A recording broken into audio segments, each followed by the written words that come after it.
Willkommen! Heute knacken wir einen der häufigsten, aber auch teuersten Fehler beim Homegrowing.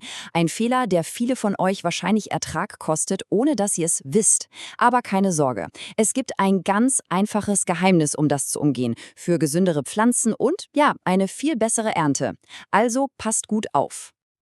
Fangen wir mal mit dieser Frage an. Ist es möglich, dass ein winziger Fehler im Timing euch um einen Teil eurer Ernte bringt? Die Antwort ist oft ja, und der Grund ist ein simples Missverständnis im Lebenszyklus der Pflanze. Also, tauchen wir mal direkt ein. Kennt ihr das? Ihr stellt eure Lampen auf den 12-12-Zyklus um die Blüte zu starten und bäm! Nur kurze Zeit später werden die unteren Blätter gelb.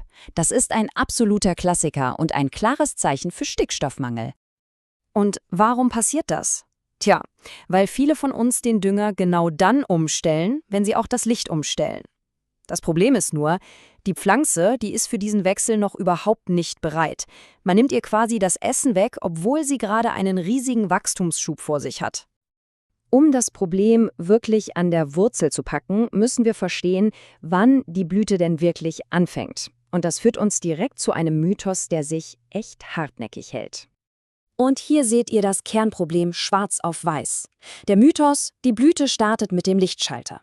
Die Realität? Nein, damit startet die sogenannte Stretch-Phase. Das ist ein letzter heftiger Wachstumsschub, bevor die eigentliche Blütenproduktion losgeht. Diese Stretch-Phase ist absolut entscheidend. Stellt euch das so vor. Die Pflanze baut in diesen 1 bis 2 Wochen das komplette Gerüst, das später die schweren Blüten tragen muss. Und dafür braucht sie vor allem eins: Steckstoff, also Wachstumsdünger. Und diese Zahl hier, die sagt eigentlich alles, oder? Eure Pflanze kann in diesen paar Tagen ihre Größe einfach mal verdoppeln oder sogar verdreifachen. Das ist ein unfassbarer Kraftakt. Ihr könnt euch vorstellen, wie hungrig sie da ist. Okay. Wenn also die Lichtumstellung nicht Tag 1 der Blüte ist, was ist es dann? Wie erkennen wir den wahren Startschuss? Zum Glück gibt uns die Pflanze selbst ein klares, unmissverständliches Zeichen. Und das hier, Leute, das ist der Aha-Moment. Der echte Tag 1 der Blüte ist der Tag, an dem ihr die allerersten kleinen weißen Härchen seht. Nicht der Kalender entscheidet, nicht der Timer an der Steckdose, nur die Pflanze selbst. Super! Jetzt, wo wir wissen, worauf wir achten müssen, können wir einen super einfachen, aber extrem effektiven Düngeplan aufstellen, der sich genau daran orientiert. Es sind wirklich nur 4 simple Schritte. Also, Schritt 1, ihr stellt das Licht um, gebt aber weiterhin euren Wachstumsdünger. Ganz wichtig. Schritt 2, ihr werdet zum Beobachter. Schaut jeden Tag nach, ob ihr die ersten weißen Härchen entdeckt. Schritt 3, da sind sie. Perfekt. Das ist jetzt euer offizieller Blütetag 1. Und erst dann, bei Schritt 4, fangt ihr an, langsam über ein paar Tage auf den Blütedünger umzusteigen. So einfach ist das. Und wenn ihr euch das Leben noch einfacher machen wollt, gerade als Anfänger, ein All-in-One-Dünger kann hier Gold wert sein. Statt mit vielen Flaschen zu hantieren und den Übergang perfekt timen zu müssen, habt ihr hier eine Formel, die für beides ausgelegt ist: Wachstum und Blüte. Deutlich weniger Stress. Okay, das richtige Nährstofftiming ist wirklich der Schlüssel zum Erfolg.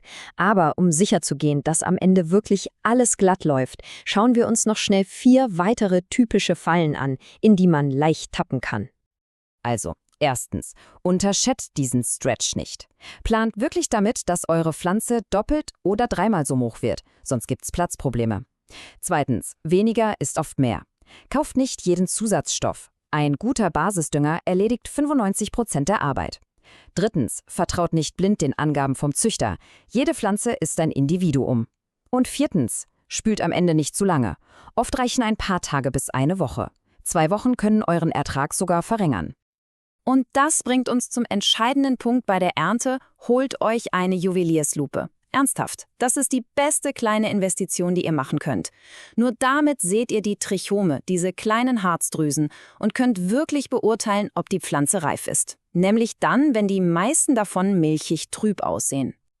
So, nach all diesen Infos, was ist die allerwichtigste Lektion, die ihr mitnehmen solltet, wenn man alles auf eine einzige Regel herunterbricht? Dann ist es diese hier. Die goldene Regel lautet: Wartet auf die weißen Härchen. Ganz einfach. Lasst die Pflanze mit euch kommunizieren. Sie wird euch zeigen, wann sie bereit für die Blüte ist. Wenn ihr das beachtet, verspreche ich euch, werdet ihr mit gesünderen Pflanzen und einer viel, viel besseren Ernte belohnt.